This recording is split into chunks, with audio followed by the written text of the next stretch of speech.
Hello friends, तो कैसे हैं। आज हम एक नए पेपर के साथ, और नया पेपर जो हमारा है वो कंटिन्यू चल रहा है। जैन 2017 का ये पेपर 3 है। ये है ना, इसमें हम आज मेडिवल पार्ट करेंगे।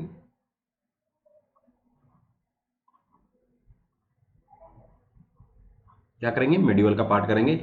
और आराम आराम से आपको हर पेपर का अपने नोट्स बना लेने हैं और क्लास को आराम से देखना है। मेरा ये मानना है कि अगर पूरा कोर्स आप देख लेते हैं तो 100 एंड समथिंग एक वन वीडियो हो गया है, अब 2 हो जाएगा। मतलब जैसे ही चलते चलते अब इस मंथ में हम लगभग पेपर को कर देंगे कवर। और तो आपको ये पूरा, अगर आपने कोर्स देख लिया ना, तो आपका नेट कोई रोक नहीं सकता। हम इतना बता देते हैं आपको, है ना। अगर आपने पूरा देख लिया तो पूरा कोर्स देखने के बाद आपका नेट कोई रोक नहीं सकता। और अगर इससे संबंधित कोई भी आपको प्रॉब्लम है तो ये हमारा ऑलवेज व्हाट्सएप नंबर है, कॉल कर सकते हैं। तो पहला क्वेश्चन है फ़क्र मुदबिर, और उनकी जो किताब है आदाबुल हर्ब व सुजात। निम्न कथनों पर विचार कीजिए। फ़क्र मुदबिर है जो, ये कुतुबुद्दीन ऐबक के दरबार में रहे। पहले मुस्लिम, इसको क्या माना जाता है? पहले मुस्लिम राजनीतिक चिंतक चिंतक माना जाता है। पहले भारत में पहले मुस्लिम राजनीतिक चिंतक।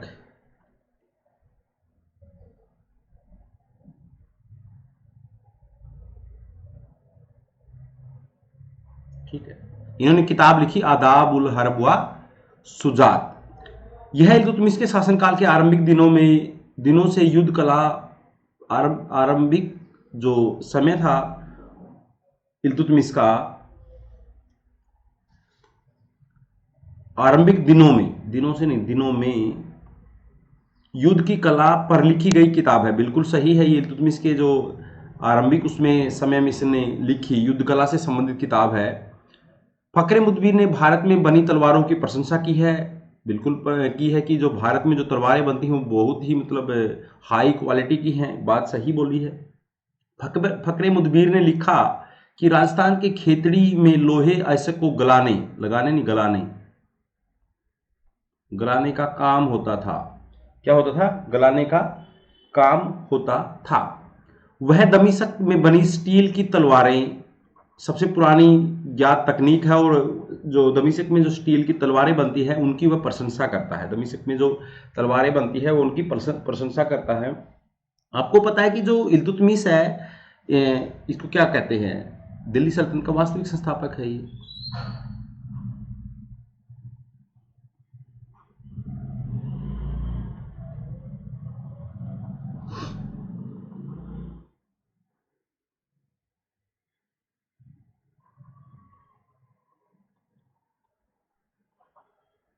ठीक है, दिल्ली सल्तनत का वास्तविक संस्थापक। इसके समय दिल्ली जो है, क्या होता है, एक ऐसा केंद्र बनता है जहां पर अनेक जगह से आकर विद्वान आते हैं। क्यों आते हैं? क्योंकि जो मध्य एशिया है उस समय डिस्टर्ब है ड्यू टू द जो मंगोल इन्वेजन है। मंगोलों से समस्या है वहां पर, क्योंकि मंगोल किसी को वहां पर टिकने नहीं देते। तो जिसके कारण अनेक जो कह लीजिए कि विद्वान लोग हैं वो कहां पर आते हैं? इंडिया आते हैं। ठीक है, भारत आते हैं। इसमें बगदाद से कौन आए थे?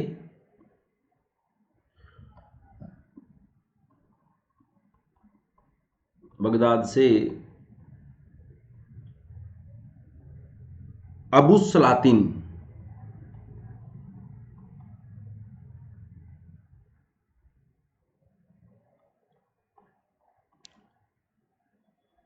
सलातीन।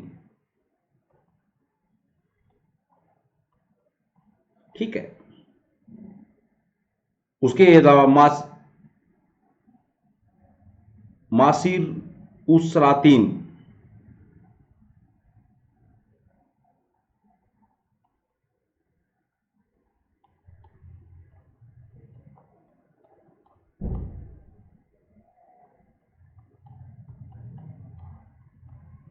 है ना।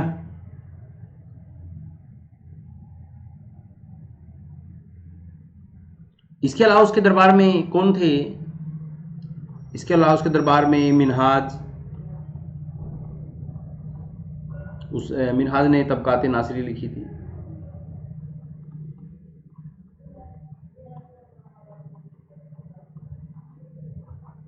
उसके अलावा मलिक ताजुद्दीन इसका वजीर था, ये भी विद्वान था मलिक ताजुद्दीन।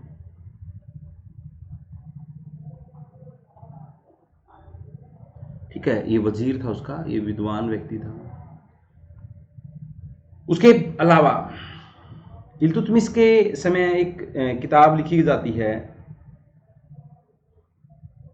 मोहम्मद ओफी ने किताब, ओफी ने कौन सी किताब लिखी थी? ओफी ने ज्वामी उल हिकायत।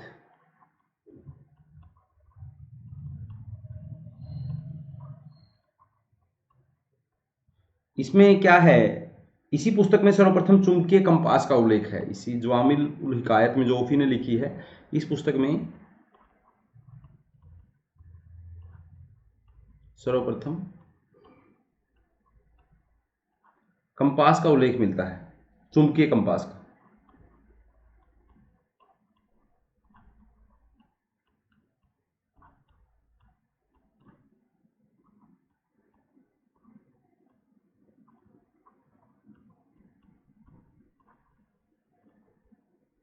ठीक है, किसका उल्लेख मिलता है? चुंबकीय कंपास का उल्लेख मिलता है, नोट कर लेना।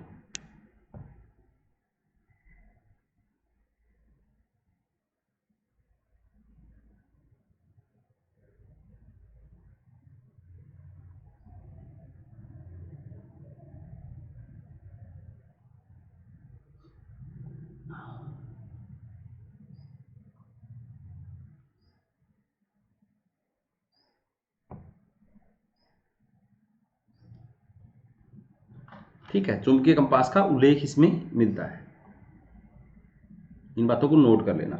और इल्तुतमिश के समय दिल्ली को क्या कहा गया?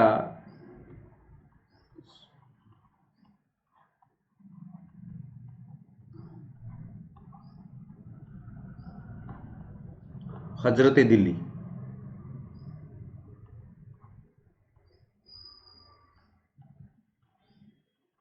हजरत दिल्ली मतलब प्रतिभाशाली दिल्ली।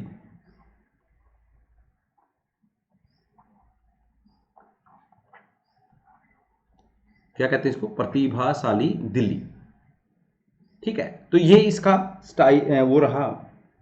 तो वो इसके जो ऑप्शन हैं उत्तर, इसका वो सारे ही सही है ना। नेक्स्ट क्वेश्चन देखते हैं, नोट कर लेना अपना।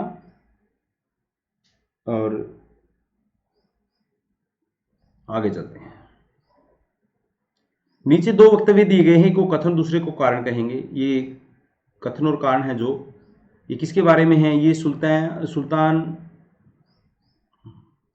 जैनुल अबादीन के बारे में। जैनुल अबादीन को क्या कहते हैं? कश्मीर का अकबर।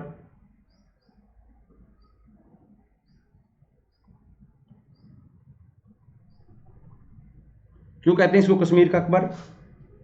कश्मीर का अकबर इसलिए कहते हैं, इसने क्या किया अपनी उदार नीतियों के कारण, इसकी जो अपनी उदार नीतियों के कारण।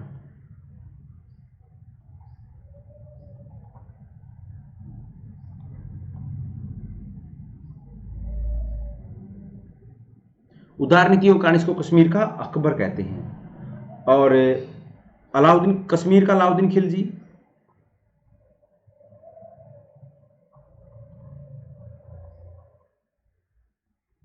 क्यों कहते हैं? इसकी जो मूल्य नियंत्रण के लिए, मूल्य नियंत्रण की, इसकी आर्थिक सुधारों के लिए कह सकते हैं।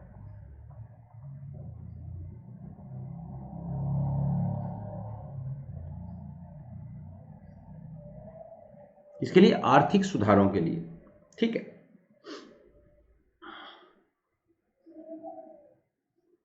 ये कुतुब उपनाम से कविताएं लिखता था।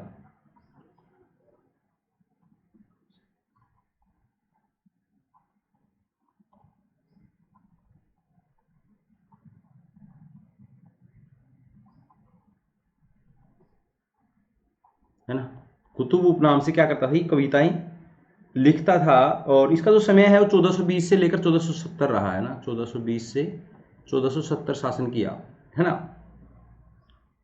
और इसकी जो उपाधि थी वो क्या थी?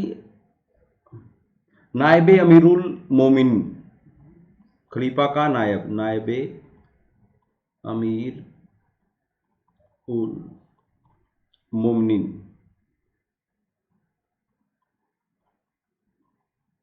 ठीक है, इसने वलूर झील पर एक कृत्रिम वो बनवाया था, द्वीप बनवाया।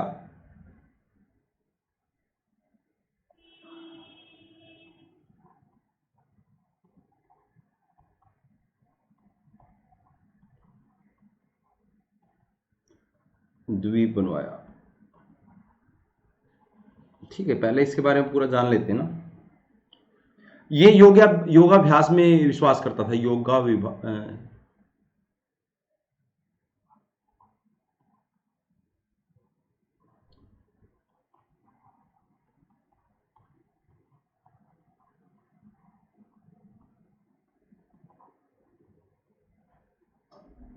है ना, योगाभ्यास में विश्वास करता था।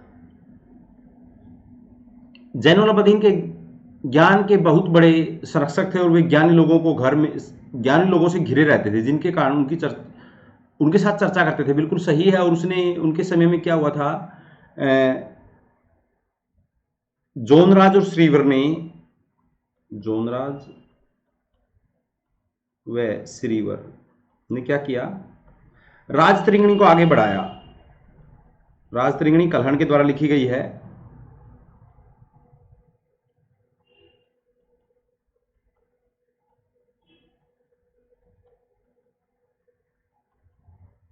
ठीक है, राजतरिंगणी को आगे बढ़ाया। और इनके समय उत्सोम ने, एक विद्वान थे उत्सोम ने क्या लिखा, जैन चरित, है ना। और यदु भट्ट ने जैन प्रकाश,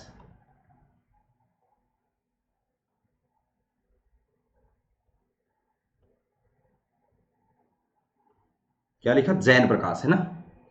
इसके समय महाभारत दशावतार राजतरिंगणी का संस्कृत से फारसी में अनुवाद हुआ। महाभारत दशावतार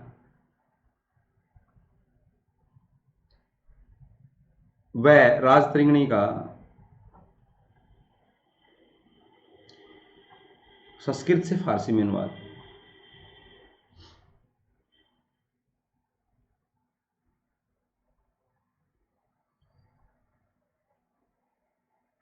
ठीक है।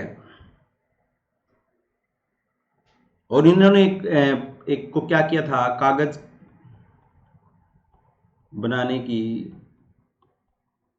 तकनीक सीखने के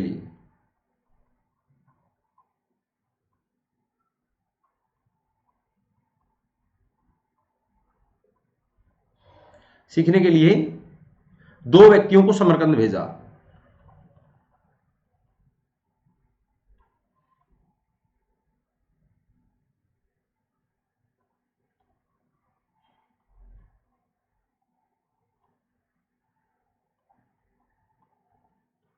दो व्यक्तियों को क्या किया, समरकंद भेजा था। नोट कर लें इस बात को भी, दो व्यक्तियों को समरकंद भेजा था।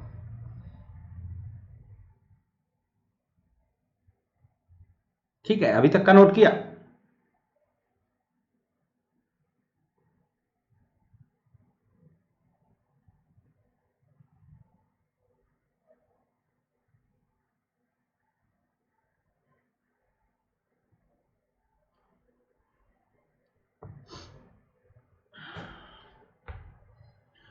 उनके शासनकाल में सैयद मोहम्मद रूमी, काजी सैयद मोहम्मद सिस्तानी अपने अपने देशों को छोड़कर कश्मीर में आए। बिल्कुल, दोनों बात सही है, और इसकी व्याख्या भी है ना। ठीक है, इसने कश्मीर में पशुवध पर रोक भी लगाई थी, कश्मीर में पशुवध पर रोक लगाई, जजिया हटाया।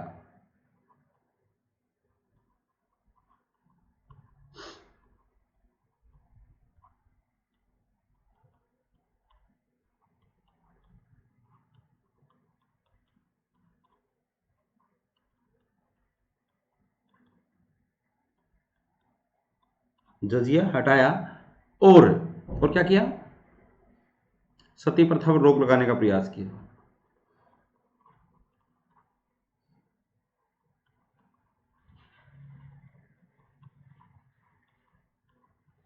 मतलब पूरी तरह सफल तो नहीं हो पाया अकबर की तरह, लेकिन प्रयास किया, प्रयास करना बड़ी बात है।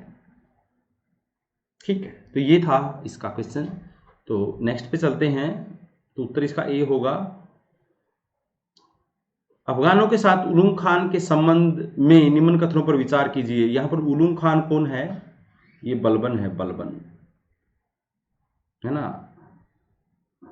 अफगानों को सेना में शामिल किया, सेना में सर्वप्रथम बलबन ने शामिल किया। सेना में सर्वप्रथम बलबन ने शामिल किया।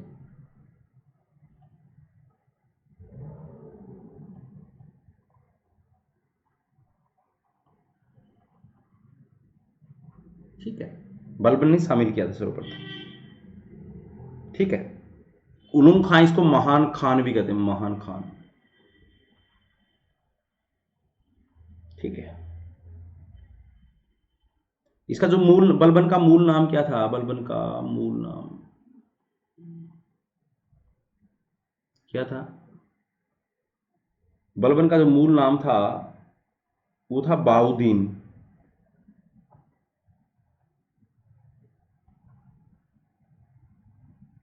क्या था, बाउद्दीन था। और उपाधि क्या थी, नियाबत खुदाई।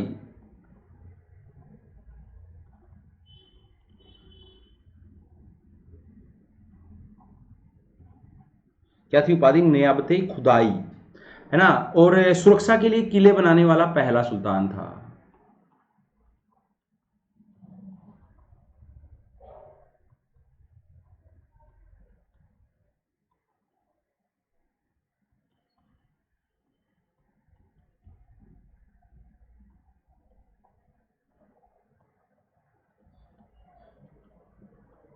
ठीक है, सुरक्षा के लिए किले बनवाने वाला पहला सुल्तान था।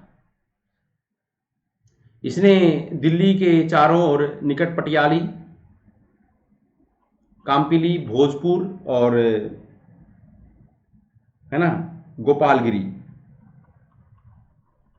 गोपाल गिर, ये चार किले इसके दिल्ली के चारों कोनों कोनों के ऊपर बनवाए इसने, है ना।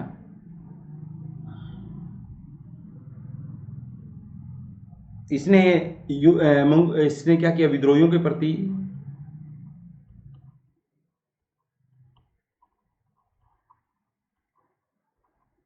विद्रोहियों के प्रति क्या किया था, रक्त और युद्ध की नीति अपनाई।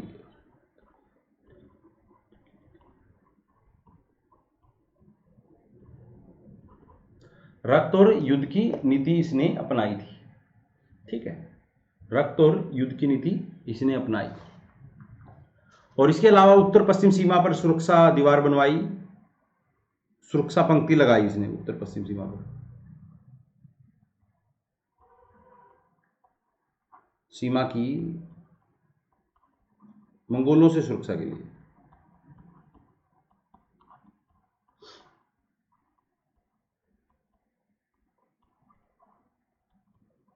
है ना। उत्तर पश्चिम जो सीमा थी उसकी सुरक्षा के लिए सुरक्षा पंक्ति की नियुक्त की ना।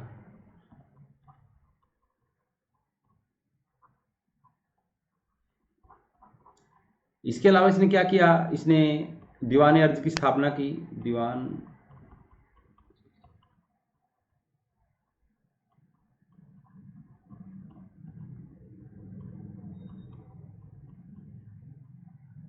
क्या किया, दीवान अर्ज की स्थापना की। और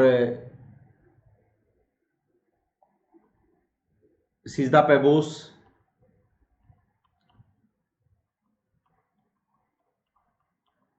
ये दरबार में लागू की,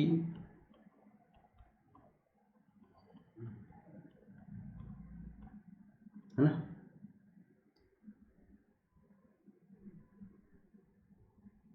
ठीक है,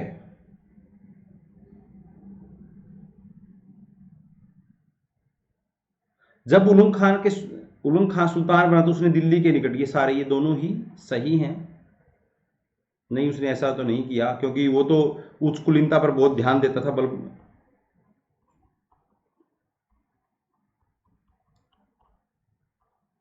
पर जोर दिया इसने ना। राजतों का सिद्धांत देने वाला पहला सुल्तान है इसने, राजतों का सिद्धांत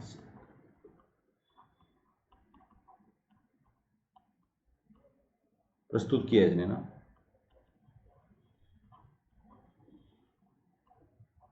इसने क्या किया, राजतों का सिद्धांत प्रस्तुत किया और वसीयत लिख, अपनी वसीयत तैयार करवाने वाला एकमात्र दिल्ली का सुल्तान।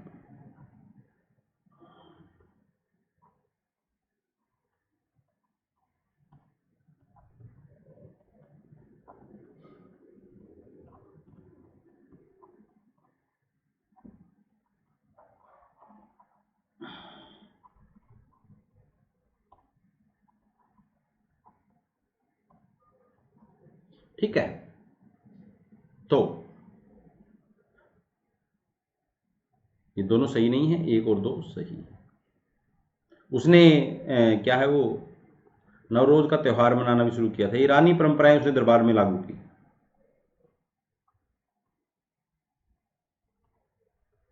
वो खुद को क्या कहता था, खुद को अफरासियाब वंश से जोड़ता था ना।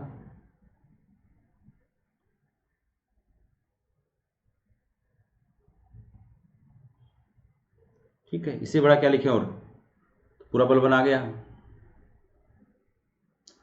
सुल्तान ने आदेश दिया जो भी वह पैदा करते हैं उसकी नपाई प्रति बिस्वा की जाए। प्रति बिस्वा मतलब नपाई का आधार क्या था, बिस्वा। नाप के आधार पर राजस्व एकत्रित किया, किसने किया, नाप के आधार पर।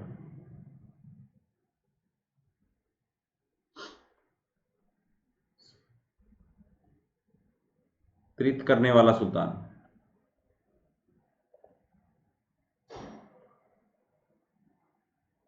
कौन है।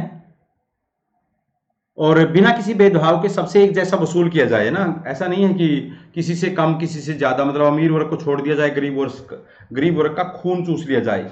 तो भू राजस्व नीति में सबसे पहले सुधार करने वाला सुल्तान है अलाउद्दीन खिलजी।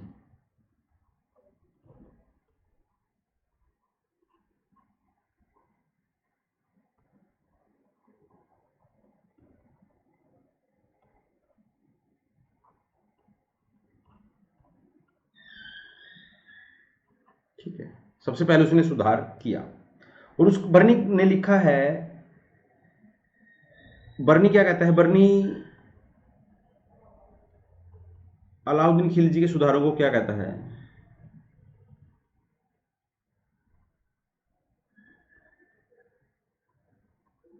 सुधारों को कैसे देखता है, गरीब बनाम अमीर की संज्ञा दी उसने, गरीब बनाम अमीर,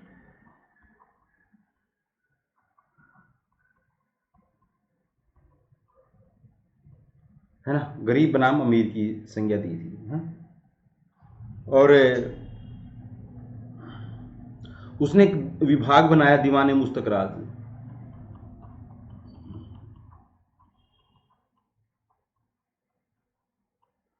है ना, ये राजस्व विभाग था। ये फवाजिल एकत्रित करता था।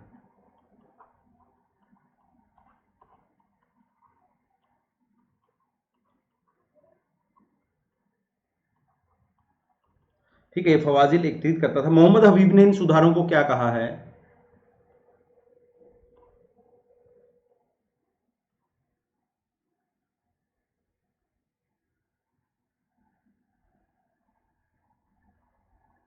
इन सुधारों को क्या कहा है मोहम्मद हबीब ने, ग्रामीण क्रांति कहा है।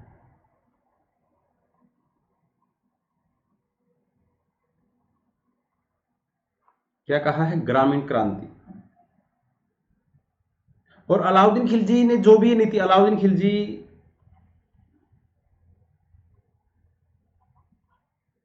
की भू राजस्व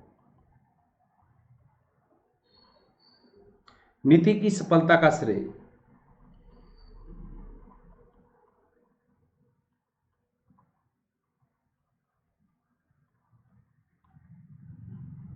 नीति की सफलता का श्रेय किसको जाता है, उसके वजीर सर्फ क्यानी को।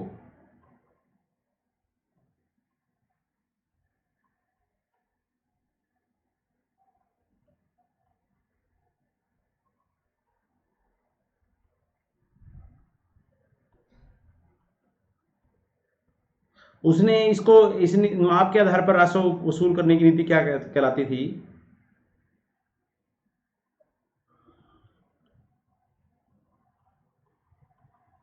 मसाहत। क्या कहलाती थी? मसाहत। और वो 50% वसूल करता था ना। उसने क्या किया था? घड़ी और सरी दो नए कर लगाए उसने।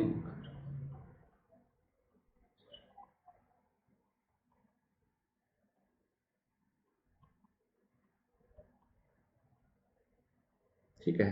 उसने सेना को स्थायी सेना रखी।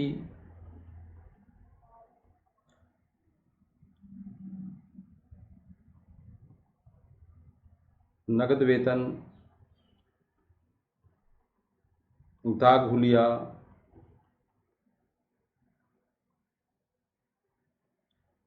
ठीक है, ये सब उसने किया। ठीक है। इल्तुतमिश पहला सुल्तान, दोआब के महत्व को समझने वाला पहला सुल्तान।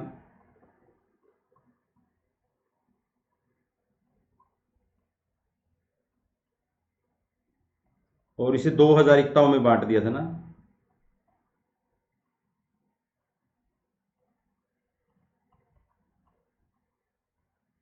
और अलाउद्दीन खिलजी ने छोटी इक्ताओं को खत्म किया।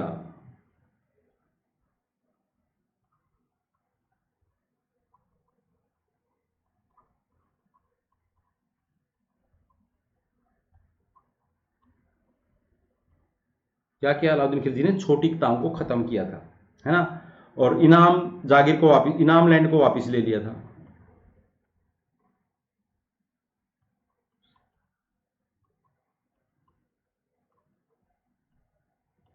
मोहम्मद बिन तुगलक जाना जाता है, इसने दीवान अमीर को ही बनाया था, दीवान अमीर को।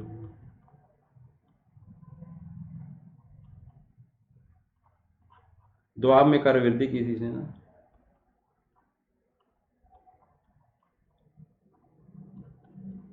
फिरोज शाह तुगलक एकता को वंशावनुगत किया।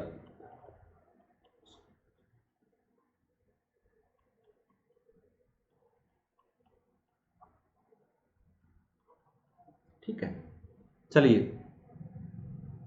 तो हमारा उत्तर अलाउद्दीन खिलजी है। क्वेश्चन अगला, अमीर खुसरो और तथा उनके संगीत के बारे में क्या सही है? अमीर खुसरो को क्या कहते हैं? तूतिए हिंद, है ना, तुर्कुल्ला।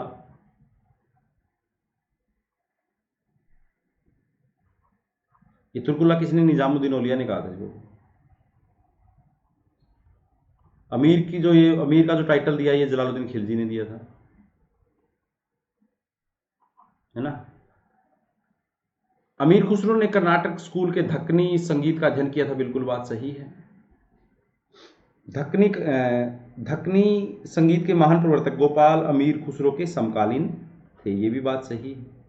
अमीर खुसरो ने सितार की खोज की और उसकी प्रशंसा गुरतल उल कलाम में की, ऐसा नहीं है। इसने सितार की खोज जरूर की है, सितार व तबला की खोज की।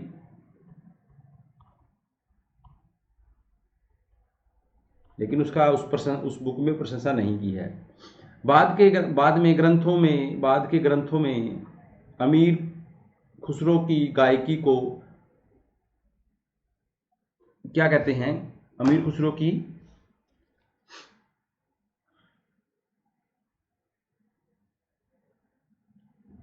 गायकी के लगभग 19 मधुर रूप, खास कर ख्याल, तराना, कोल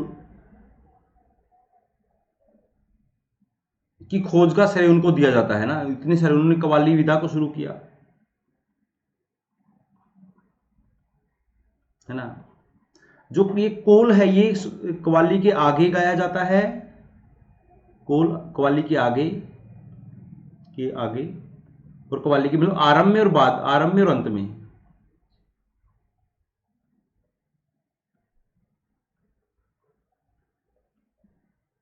है ना। और फारसी कविता का भारतीयकरण किया इसने ना।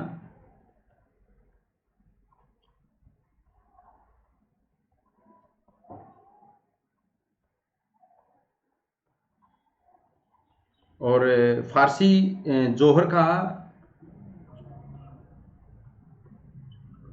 फारसी में सर्वप्रथम वर्णन किया।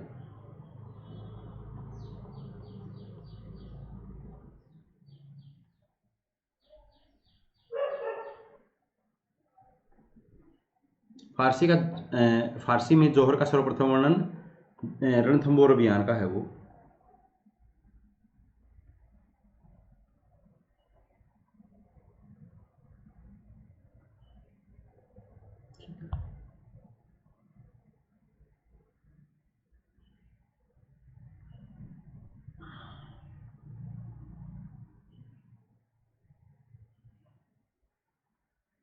सॉरी सॉरी सॉरी सॉरी, उत्तर ये है इसका, 3 नहीं है बस।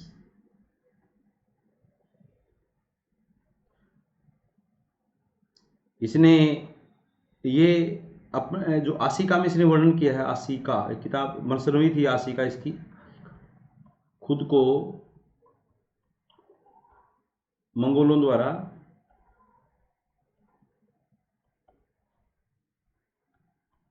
बंदी बनाए जाने का वर्णन किया है।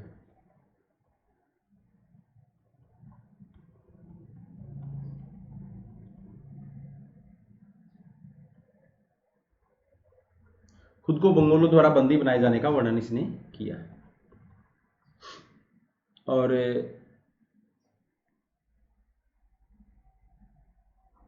किरण उस सादेन में इसने तुमान तुमान जो 10,000 सैनिकों की टुकड़ी का जिक्र किया, 10,000।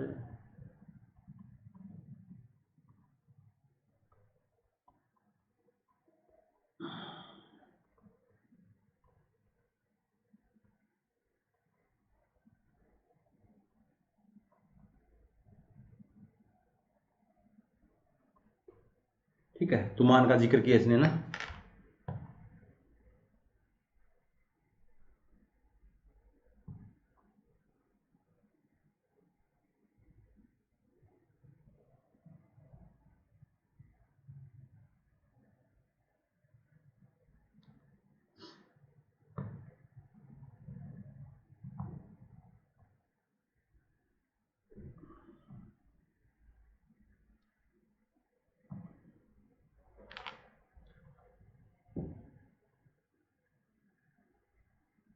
चलिए अगला क्वेश्चन। नीचे 2 वक्तव्य दिए गए हैं, एक को कथन और दूसरे को कारण कहेंगे। राज्य व्यवस्था की भारतीय परंपरा तुर्कों के आने से पूरी तरह से धूमिल नहीं हुई, वह अनेक सीमांत क्षेत्रों में बनी रही, जारी रही। देखिए, तुर्कों के द्वारा केंद्रीय व्यवस्था में बदलाव किया गया है ना, तुर्कों के द्वारा केंद्रीय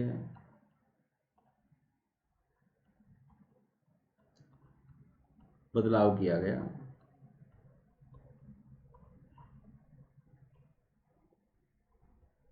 ये बात सही। स्थानीय स्तर की व्यवस्था एज इट इज बनी रही।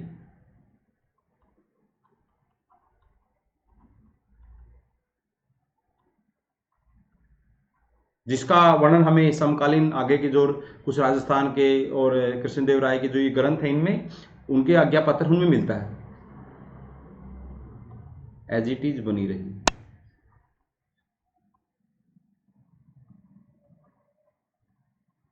है ना। और चौधरी मुकद्दम पटवारी गांव के स्तर पर है ना, चौधरी मुकद्दम पटवारी, है ना, मध्यस्थ के रूप में कार्य करते रहे।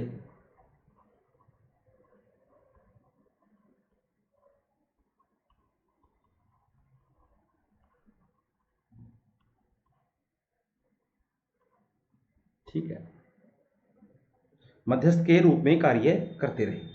और जिसके बदले वो क्या राजस्व एकत्रित करने के बदले क्या लेते थे, राजस्व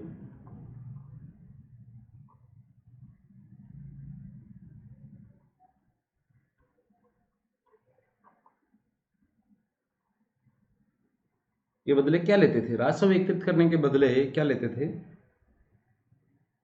हकूक खोती,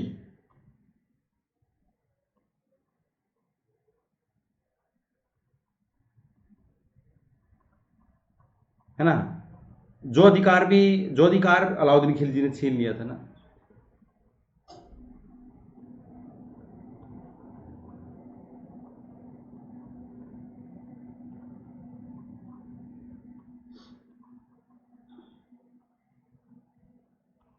जो अधिकार था वो अलाउद्दीन खिलजी ने छीन लिया था, लेकिन गयासुद्दीन तुगलक ने वापस किया।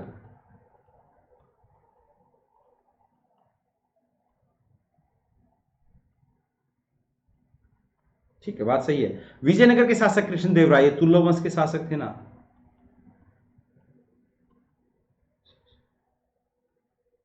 बाबर ने इनको भारत का सबसे शक्तिशाली शासक बताया ना।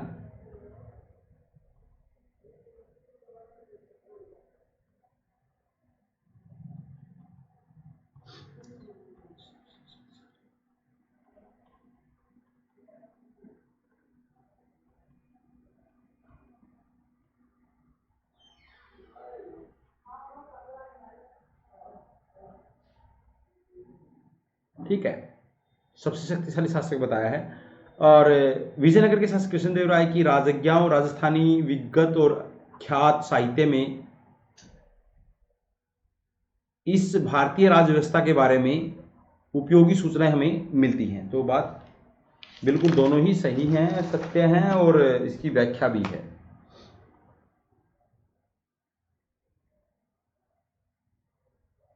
नाफ्ता और मैग्नालिस जो है,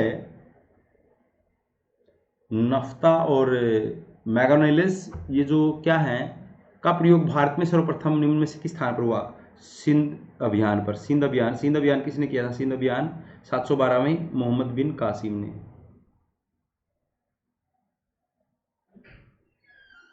मोहम्मद बिन कासिम ने किया था, और इसमें जाटों व मेड़ों व बौद्धों ने कासिम का साथ दिया।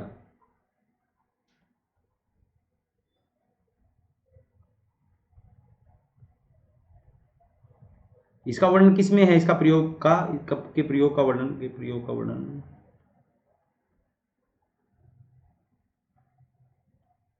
किसमें है? के प्रयोग का वर्णन है चचनामा में।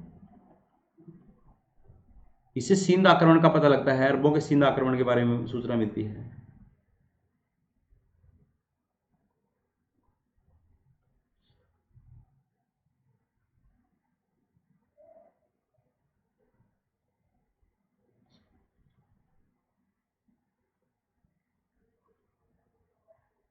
ठीक है, इसमें चचनामा को फतेहनामा भी कहते हैं।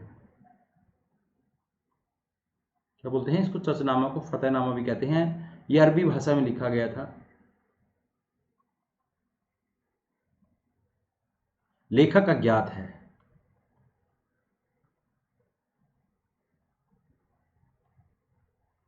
लेखक क्या है? अज्ञात है। और खास बात, इसका फारसी में इसका अनुवाद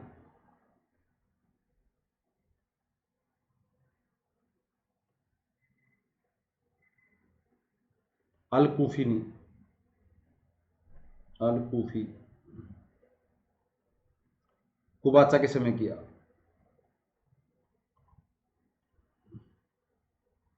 मुल्तान में। ठीक है, तो ये बात सही हो गई। और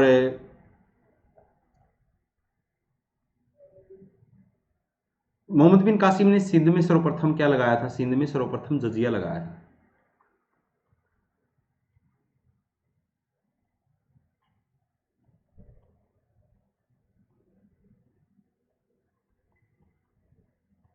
क्या किया था? सर्वप्रथम जजिया लगाया था। और ये पानीपत का जो युद्ध है 1526 बाबर व इब्राहिम लोदी के बीच हुआ।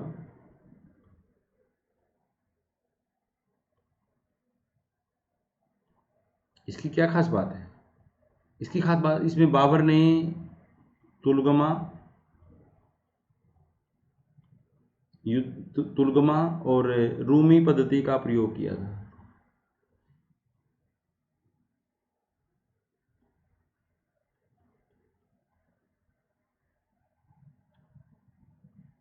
के रूमी पद्धति का प्रयोग किया था। ये आप नोट करके रखना। तुलगमा उसने उज़्बेकों से सीखी थी।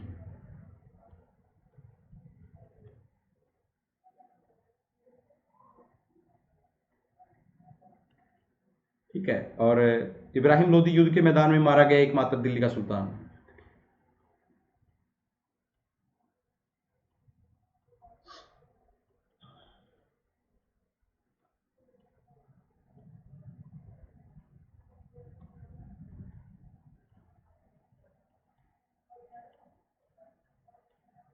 ठीक है, चलिए अगला क्वेश्चन। तो उत्तर इसका ये ए है। निम्न में से उस स्थान की पहचान कीजिए जहां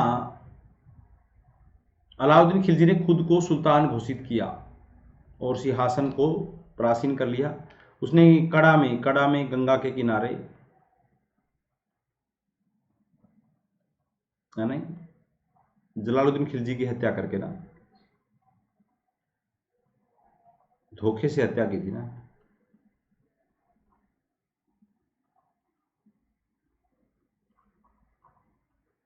ठीक है। इसका कारण क्या था कि जो अलाउद्दीन खिलजी है छिप कर मतलब देवगिरी अभियान करता है।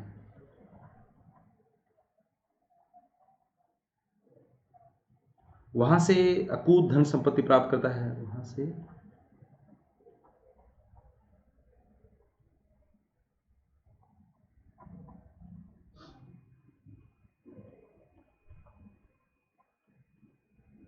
ठीक है, वहां से अकूत धन संपत्ति प्राप्त करता है और उससे क्या होता है, उसका दिमाग फिर जाता है। उसको लगता है कि अब मुझे सुल्तान बनना ही चाहिए। जलालुद्दीन खिलजी को इसके बारे में ग्वालियर में इस अभियान के बारे में पता लगता है।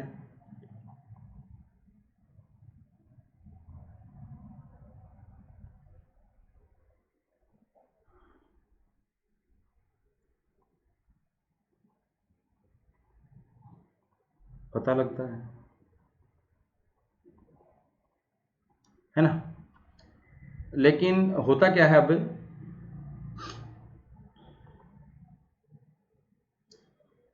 अलाउद्दीन खिलजी अपने भाई अलमास बेग के माध्यम से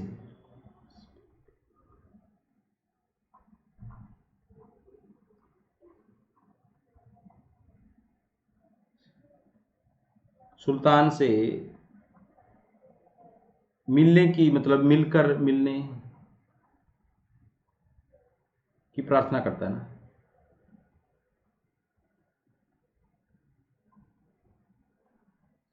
लेकिन अहमद चप है जो क्या कहता है, अहमद चप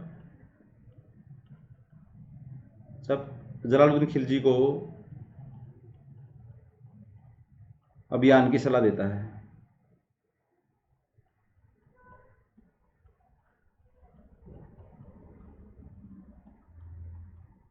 पर सुल्तान उसकी बात को अनसुना कर देता है ना।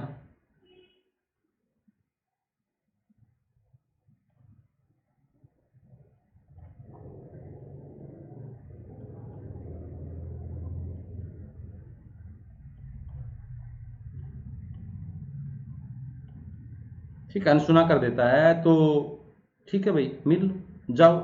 और कड़ा में सुल्तान की हत्या होती है और कड़ा में अलाउद्दीन खिलजी का पहला राज्याभिषेक होता है।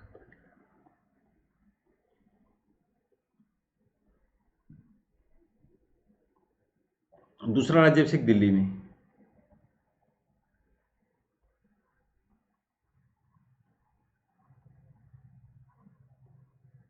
दिल्ली में कहां पर? बलबन के लाल महल में,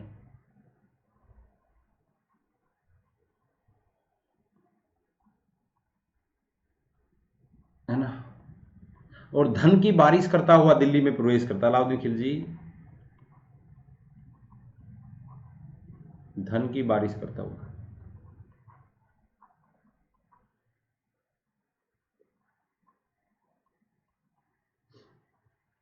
करता हुआ दिल्ली में प्रवेश करता है।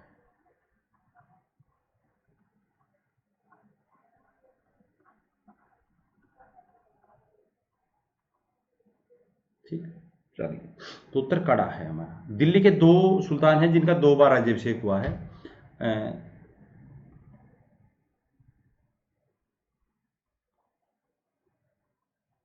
2 बार राज्याभिषेक हुआ।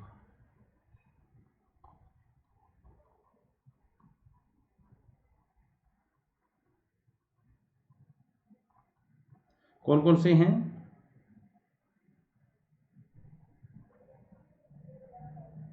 पहला है, किसका हुआ सबसे?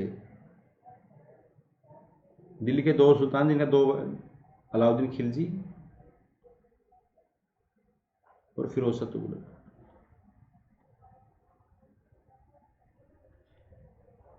ठीक है, ये 2 है।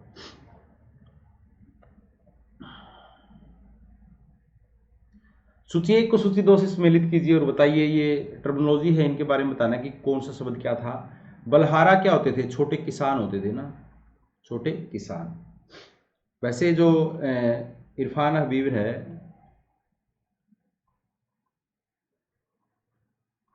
नहीं, 3 प्रकार के किसान बताए ना मुगल काल में।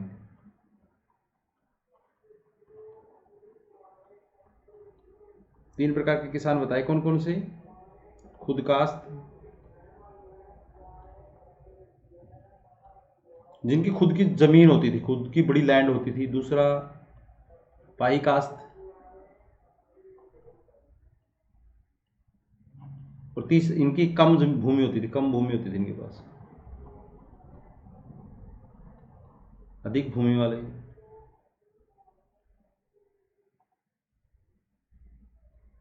और उसके बाद तीसरे थे, उनका नाम था मुजारियन। ये लैंडलेस किसान होते थे।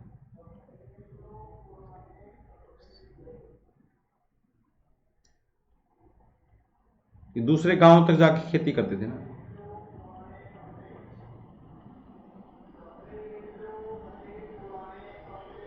खेती करते थे।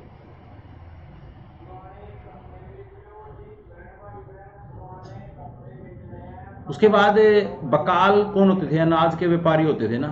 एक तरह से इनको बंजारे, बंजारे की साथ ही, बंजारों जैसे ही थे, बंजारों के जैसे, है ना। बंजारे उस समय ट्रांसपोर्ट का काम करते थे ना, बड़े बड़े उनमें चलते थे समूह में। सिलेदार, एक सशस्त्र सैनिक को सिलेदार कहते हैं। तुमान, तुमान का मैंने बताया था, 10,000 सैनिकों की टुकड़ी। आसिका में अमीर खुसरो ने जिक्र किया ना, अमीर खुसरो ने ना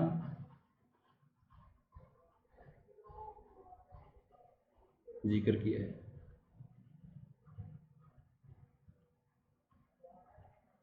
ठीक है, तो 1 का लास्ट आएगा, 2 का 1 आएगा और 3 का 2 आएगा।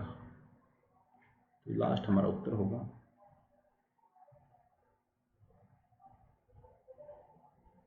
निम्नलिखित में से किन सूफी संतों ने कादिरी सिलसिले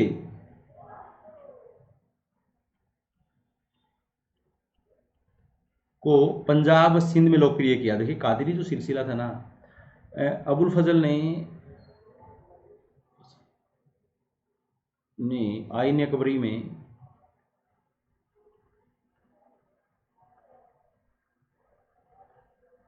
चौदह प्रमुख सिलसिलों का जिक्र किया है।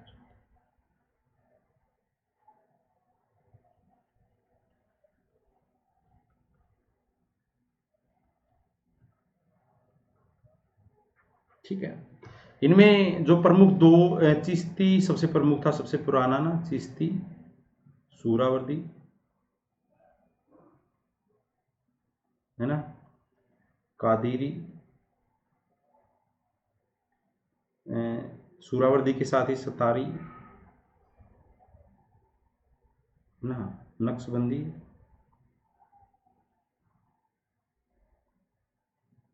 है ना, ये प्रमुख थे। देखिए, चिश्ती जो दिल्ली, चिश्ती और सूरावर्दी दिल्ली सल्तनत के समय,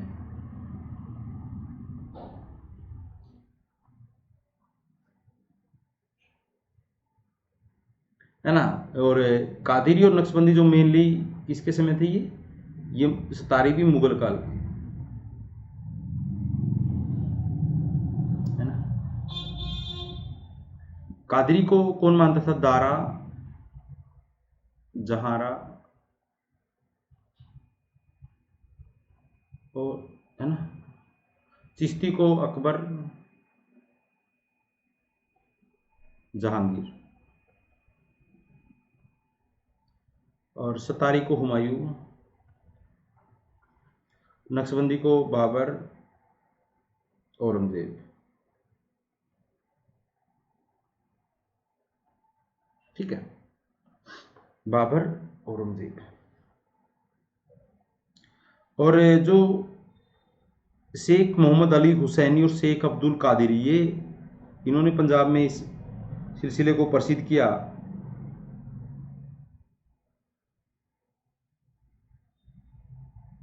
और इसका एक संत था शेख मूसा। शेख मूसा ने अकबर से 5000 का मनसब प्राप्त किया था।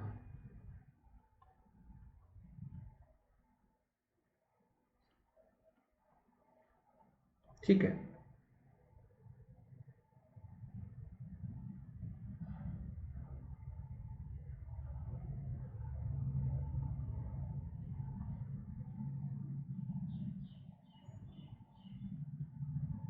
चलिए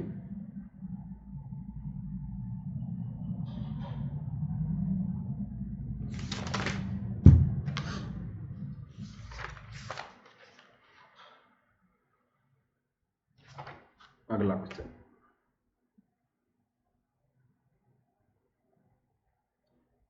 नीचे दो वक्तव्य दिए गए को कथन दूसरे कारण कहेंगे। मुस्लिम राजनीतिक चिंतन चिंतन को आदाब साहित्य के रूप में प्रदान किया गया। आदाबुल हर्ब किसने लिखी थी, वो आदाबुल हर्ब व सुजात फकरे मुदबिर ने लिखी थी। आदाब साहित्य में कुछ हद तक पंचतंत्र से प्रभावित था, जिसे इबन अल अलम जो इबन अल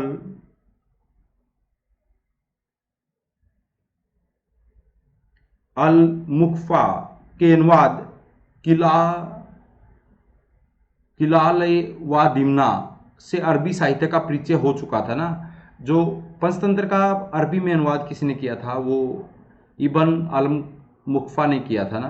किस नाम से किया था किलाल व दिमना, है ना। इस नाम से इसको नोट करके रखना।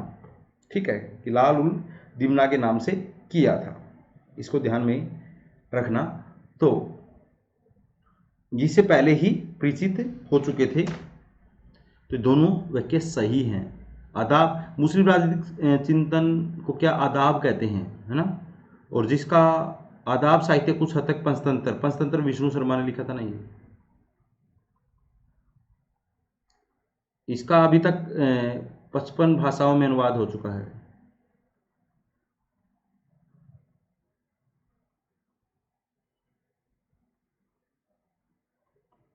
ठीक है, तो ये दोनों ही सही है। निम्नलिखित में से लेखक और स्रोत कौन से हैं, मैच करने हैं ना, का जोड़ा सही नहीं है। कौन सा जोड़ा सही नहीं है ये बताना है हमें। निजामुद्दीन ऐबक ने तबकात अकबरी लिखी थी, है ना। और तबकात अकबरी में खलीफा के षड्यंत्र का वर्णन है ना।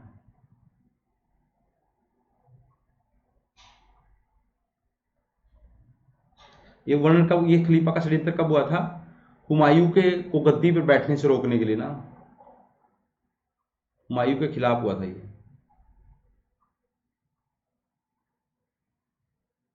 उसको गद्दी पर बैठने से रोकना चाहता था ये ग्रुप। और उसके बाद मोहम्मद काजमी ने क्या लिखा, मोहम्मद काजमी ने आलमगीरनामा लिखा है।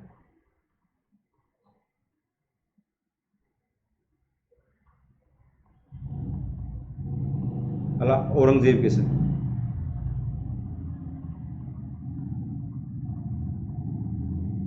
ये मुंतखब उल लुबाब ये किसने लिखी? खफी खान ने। तो इसका मतलब ये सही नहीं है, उत्तर है हमारा ये। अब्दुल हमीम की जो किताब है,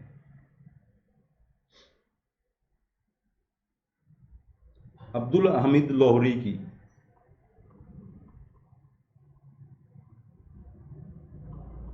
अब्दुल हमीद लोहरी की जो किताब है वो पादशाह नामा है ना? कौन सा है? पादशाह नामा। और केवल राम की है तज़किरात उल उमरा। ये सारे सही हैं बाकी, तो ये बी उत्तर इसका हो गया। निम्नलिखित में से क्या सही नहीं है? अकबर ने अपने साम्राज्य को 12 प्रादेशिक इकाइयों में विभाजित कर दिया, और इन्हें सूबा कहते थे ना। 1580 में 12 सूबों में बांटा था। ठीक है,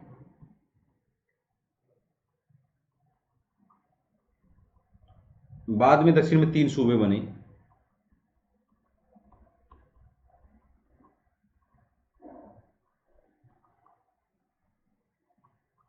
कौन कौन से? अहमदनगर, बरार, अहमदनगर, बरार, और एक और था, उसका नाम क्या है? गुलबर्गा।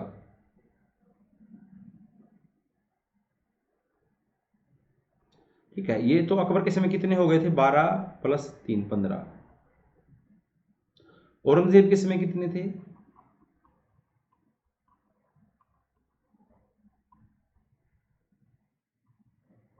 21।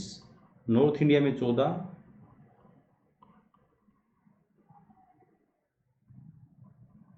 साउथ में 6, एक काबुल, तो टोटल 21 थे। सूबों की सर्वाधिक संख्या किसके समय थी? सर्वाधिक संख्या एक बार हुई थी, सर्वाधिक संख्या शाहजहां के समय बनी ना, फिर वापसी कम हो गए थे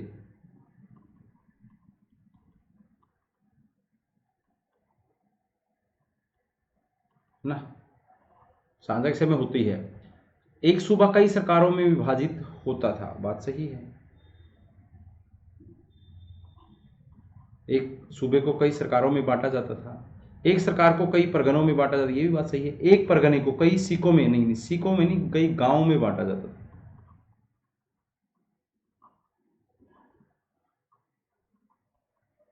ठीक है, एक सूबे को कई गांवों में बांटा जाता था, तो ये इसका उत्तर है, ये सही नहीं है। और चकला नामक इकाई किसने बनाई थी? चकला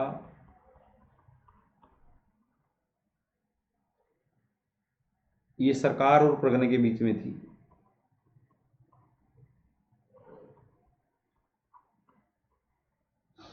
शाहजहां ने।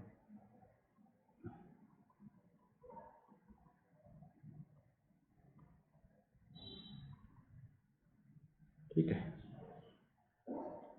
निम्नलिखित कथन में से कौन सा कथन सही है? निम्न में से कौन सा कथन सही है?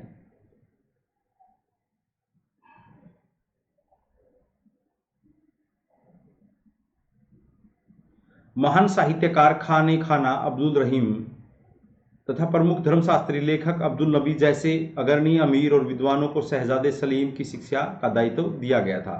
खाने खाना ने क्या किया था? तुझके बाबरी का बाबरनामा से अनुवाद किया ना,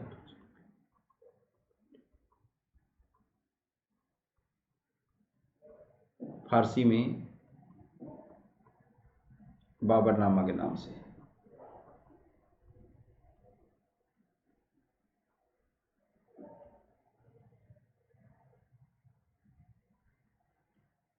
ठीक है, इनको और अब्दुल नबी को क्या दिया गया था? सलीम को फारसी सिखाने का, मतलब फारसी की शिक्षा देने के लिए नियुक्त किया गया था। शहजादे सलीम को फारसी, हिंदी और कुछ हद तक तुर्की भाषा का भी अच्छा ज्ञान था, बहुत अच्छा। और साथ ही उन्हें इतिहास, प्रकृति विज्ञान, युद्ध कौशल, अच्छे निशानेबाज थे, धर्मशास्त्र की अच्छी जानकारी थी, जिसे एक शहजादे के लिए उपयुक्त माना जाता है। ये बात दोनों सही है। शहजादा शाहजहां युद्ध कला में निपुण था, वह सैन्य कौशल में माहिर था, ये भी बात सही है। अहमदाबाद में जन्मे शहजादे, अहमदाबाद में, लाहौर में जन्म हुआ था वो।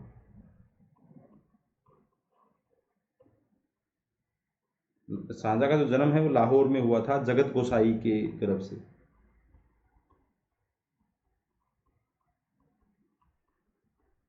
है जो उदयपुर के मोटा राजा की बेटी थी। तो उत्तर ये सही नहीं है, तो हमारा ये हमारा सही हुआ। और जो युद्ध, सांझा जो है युद्ध कला में निपुण था, क्योंकि जो जहांगीर के काल को क्या कहते हैं, जहांगीर के काल को भी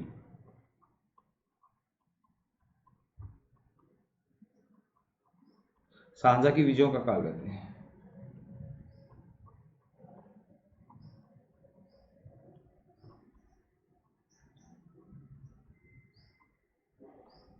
ठीक, चलिए।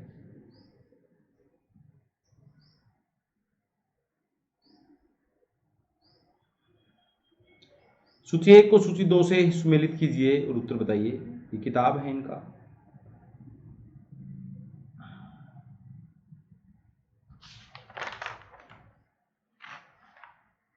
कैथरीन बी एसर का जो किताब है वो आर्किटेक्चर ऑफ मुगल है, इसको तो नोट कर लीजिएगा। आर नाथ का जो किताब है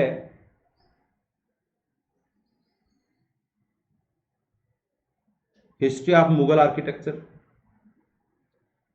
ए जे कैसर का जो किताब है, ए जे कैसर,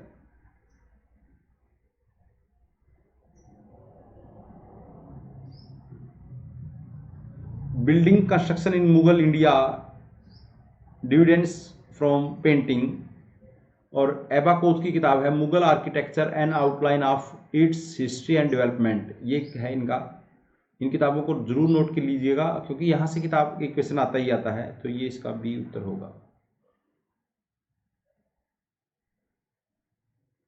मुगलों के समय में भवन निर्माण की तकनीक में जो नवीनता आई वह है पूर्व निर्मित लकड़ी के ढांचों का इस्तेमाल, है ना। पूर्व निर्मित ढांचों, लकड़ी के ढांचों का इस्तेमाल इन एक जगह से दूसरी जगह तक ले जाने योग्य घरों का 17वीं सदी में बंगलो नाम चलन हुआ। बंगलो है ना, बंगलो, ये जो ऐसे बनाए जाते थे, इनको एक जगह से दूसरी जगह पे ले जाया जाता था। लकड़ी के महल घर थे ये, कहा जाता था, जिसे बाद में आंग्ल भारतीय भाषाओं में बंगलो नाम का चलन हुआ। इस नई तकनीक का श्रेय किस मुगल बादशाह को जाता है? ये तकनीक जो है वो किसके समय प्रसिद्ध हुई?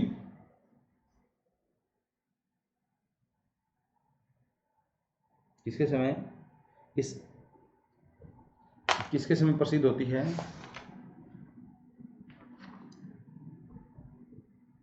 इसको थोड़ा सा, ये इसमें अकबर का वो है बंगाल में, लेकिन मुझे इसके ऊपर पता नहीं क्यों डाउट होता है, बस चेक करना पड़ेगा। मुझे सांझा लगता है, लेकिन इसमें अकबर, यूजीसी ने अकबर माना है ना।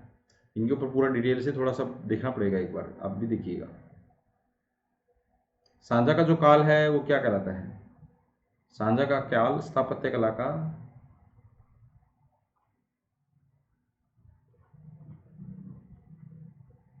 स्वर्ण काल।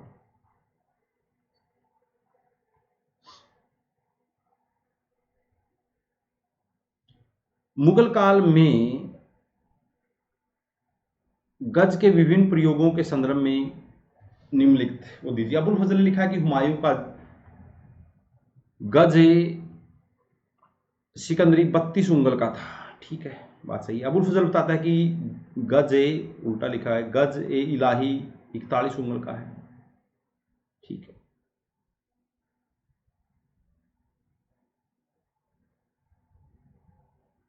दीरा एक शाहजहानी वो था, गज था, जो कि 3.5 उंगल से थोड़ा कम था।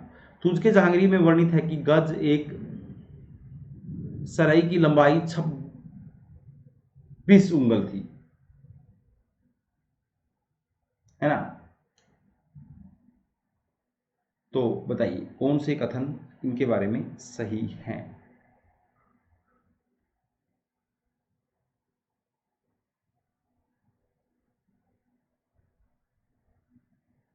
इसको छोड़ दें तो बाकी सारे सही है। आपको पता है जो गजे सिकंदरी किसने चलाया था? गज ए सिकंदरी,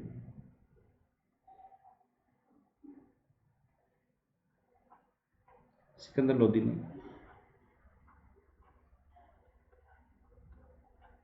है ना, शाहजहां ने उसी को पुनः लागू किया था ना।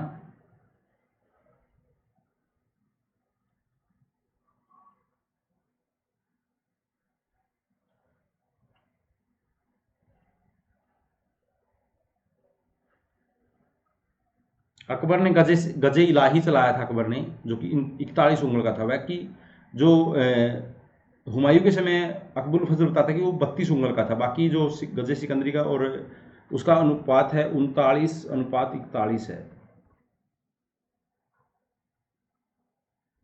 गजे सिकंदरी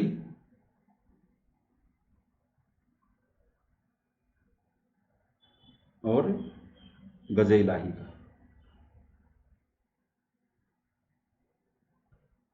ठीक,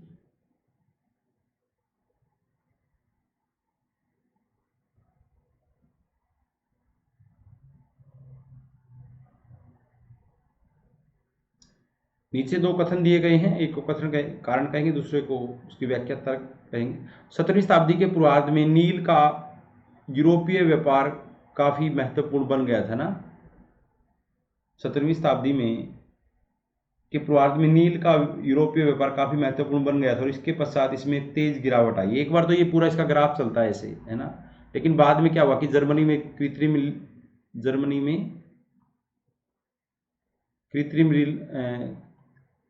जो नील आने के कारण, है ना,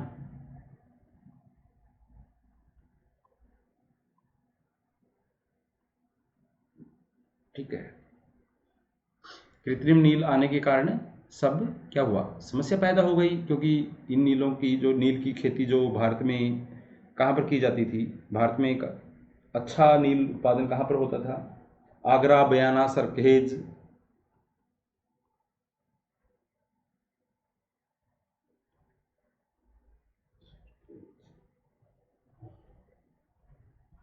इस क्षेत्र में नील का बहुत अच्छा, इस क्षेत्र में नील का अच्छा उत्पादन होता था।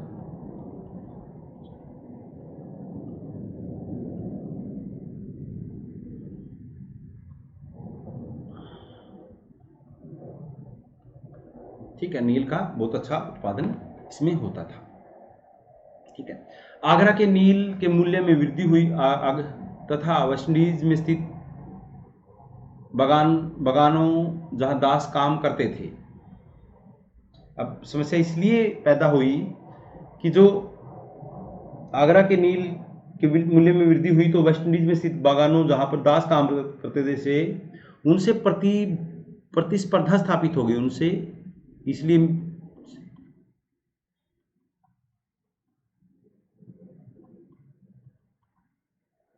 हो गई, उनसे क्या हुआ, प्रतिस्पर्धा स्थापित हो गई। अब धीरे धीरे जिसके कारण समस्या खड़ी हुई, और आपको पता है कि भारत में आगे चलकर नील विद्रोह होते हैं, है ना, नील विद्रोह हुए जिसमें बाद में 3 कठिया प्रणाली और उससे पहले बंगाल में नील विद्रोह हो चुका था। ठीक है, तो ये बात दोनों ही सही है।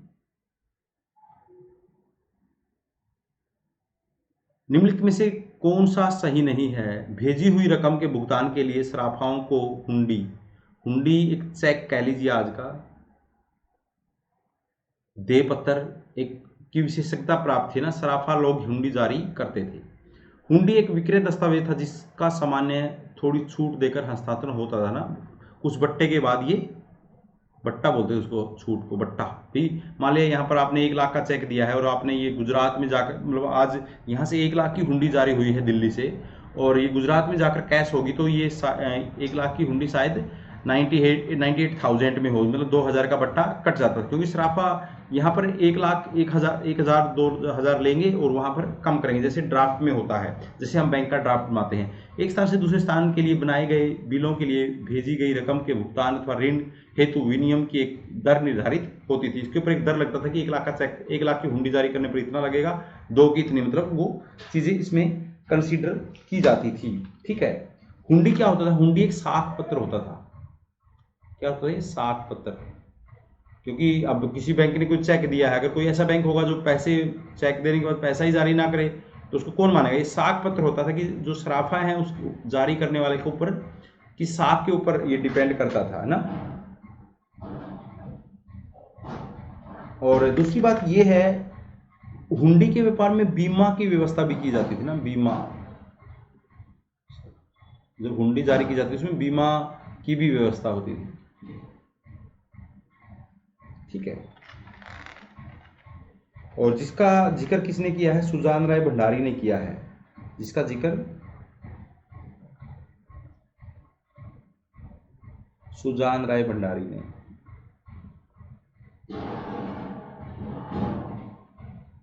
ने अपनी पुस्तक, कौन सी पुस्तक थी उनकी, खुलासा तवारीख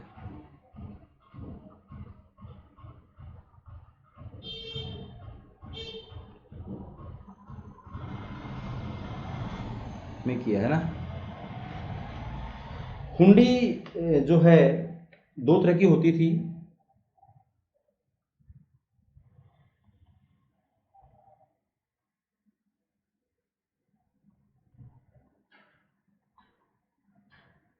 हुंडी कितने प्रकार के, दो प्रकार की होती थी। पहली दर्शनी हुंडी और मियादी हुंडी।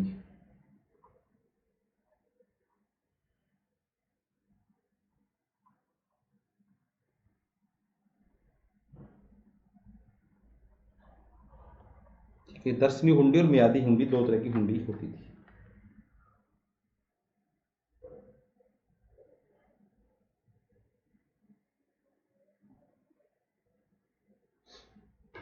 ठीक है।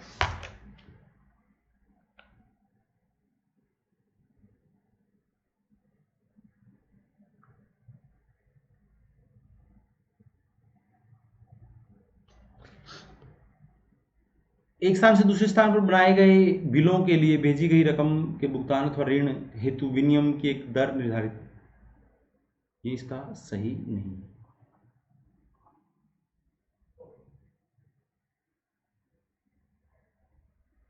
ये हुंडी से अलग कंसेप्ट है यहाँ पर।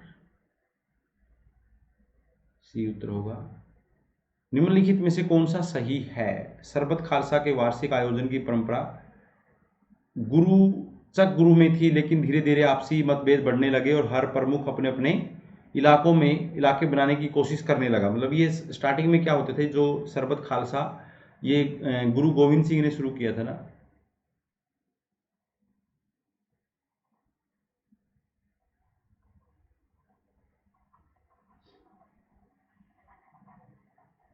ठीक है। और लेकिन धीरे धीरे जब गुरु गोविंद सिंह की मृत्यु हो गई, लेकिन धीरे धीरे क्या हुआ कि जो विभिन्न सरदार हैं वो अपने ही क्षेत्रों में अपना प्रभाव बढ़ाने के लिए क्या करने लगे, अपने अपने क्षेत्रों में इस, जो कह लीजिए, इस प्रोग्राम को करने लगे। दसम गुरु ग्रंथ के जो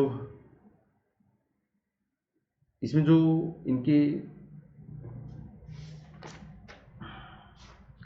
दसम ग्रंथ है जो गुरु गोविंद सिंह, क्या कहते हैं, गुरु गोविंद सिंह की रचनाएं हैं। बात सी ठीक है, बात तो ठीक। और सभी सिख खत्री थे और उनके प्रमुख मसनद जो होते थे वो क्या होते थे, सभी सिख तो खत्री होते, सभी जो सिख गुरु थे वो खत्री थे। और उनके सहायक जो है मसनद क्या थे, मसनद भी खत्री थे। ठीक है, मसनद क्या होता है, सहायक। और जो जो ये मसनद क्या कार्य करते, मसनद गुरु के लिए दशांश लेते थे ना, दशांश, 10वां भाग वसूल करते थे।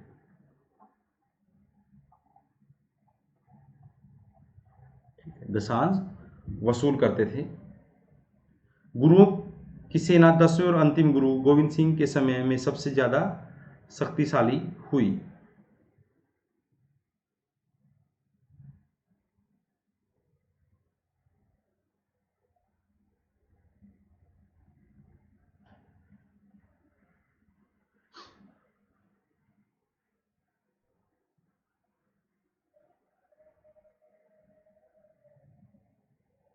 गुरुओं की सेना क्या हुई, सबसे ज्यादा शक्तिशाली हुई। एक सेकेंड, इनके जो मसनद होते थे ये सिख शायद वो नहीं होते थे, खत्री नहीं होते थे, देखना पड़ेगा इसको।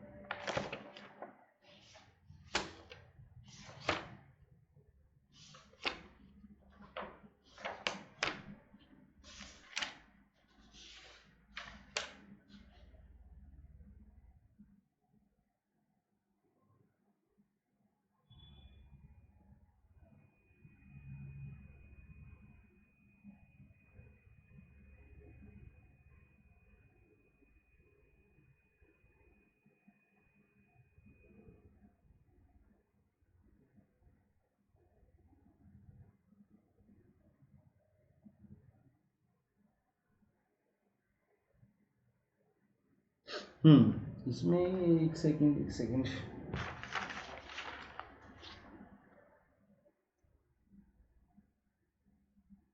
सभी सिख गुरु खत्री थे, लेकिन सभी मसनद खत्री नहीं थे, ये बात, ये खत्री नहीं थे,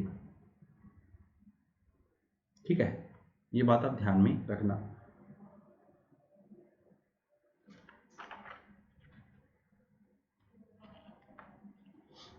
ये होते भी थे क्या, मेरा दिमाग से निकल गया वो, ये क्या होते थे, क्या होते थे। चलो इसको अगले उसमें करेंगे। जो सभी मसनद होते थे वो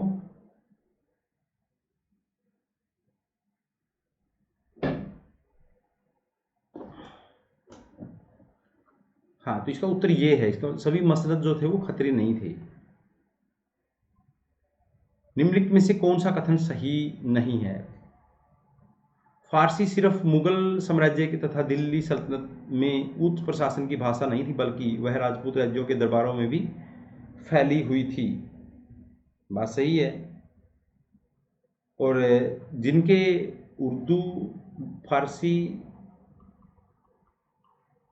और भारतीय भाषाओं जो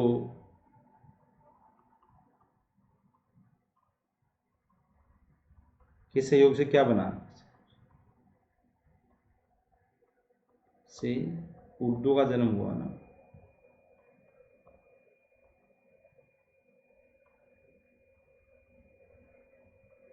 किसका जन्म हुआ था, उर्दू का, ठीक है। किसका जन्म हुआ, उर्दू का जन्म हुआ, जिसको कैंट लैंग्वेज भी कहते हैं, कैंट भाषा, क्योंकि ये सैनिकों को, जैसे आईपीएल की एक भाषा है ना, वैसे ही इसका उदय हुआ था। सिराजुद्दीन अली अराजू ने यह विचार प्रस्तावित किया कि फारसी और हिंदी में कुछ बुनियादी समानताएं हैं। बात सही है। 1639 में लिखित किताब बुहार आजम में टेकचंद बहार ने ऐसी कविताओं और गद्यात्मक रचनाओं के उदाहरण दिए हैं, तो ये नहीं सही है ना। फारसी के हिंदी फारसी की हिंदी की स्थानीय बोलियों के संपर्क में आने से नई भाषा उर्दू का उदय हुआ। और फारसी का जो भारत में प्रमुख, फारसी का होमर किसको कहते हैं, किसको कहते हैं, फिरदौसी। और इसका फारसी का जो प्रमुख अध्ययन का प्रमुख केंद्र बना, अध्ययन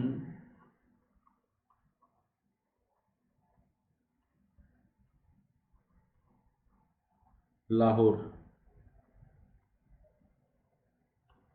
ठीक है। सूची 1 को सूची 2 से मिलाइए। फ्रांसीसी यात्री फ्रांसीसी यात्री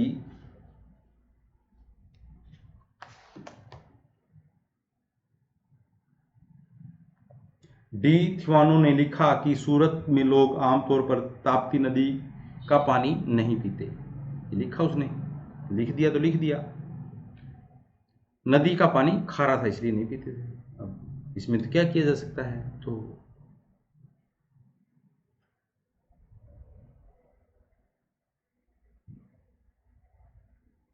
मुगल साम्राज्य में प्रचलित सीमा शुल्क के संबंध में कथनों पर विचार कीजिए। अबुल फजल लिखता है कि अकबर के काल में अधिकतम सीमा शुल्क कितना लिया जाता था?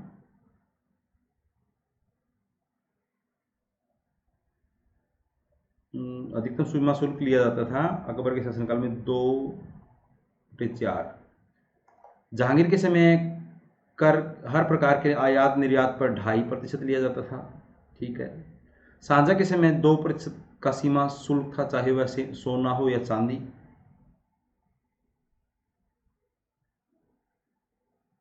लेकिन ऐसा तो वेरी करता था, ऐसा नहीं हो सकता था। औरंगजेब ने गैर मुस्लिमों के लिए सीमा शुल्क की दर ऊंची रखी ना, 5% की थी। मुस्लिम के लिए 2.5% और हिंदुओं के लिए 5% थी। हिंदुओं की उच्च शुल्क दर से बचाने के लिए वो अपना सामान छुपा कर ले जाते थे, जैसे दस्तक का प्रयोग करते थे ना मॉडर्न काल में, उसी तरह ये भी इसी तरह से क्या करते थे कि मुस्लिम व्यापारियों का सहयोग से अपना माल निकाल लेते थे। तो फ्रेंड्स, ये था आज का लेक्चर। आगे का मॉडर्न का इसका अगला भाग आएगा, तो एंजॉय दिस सेशन और लगे रहिए। Thank you.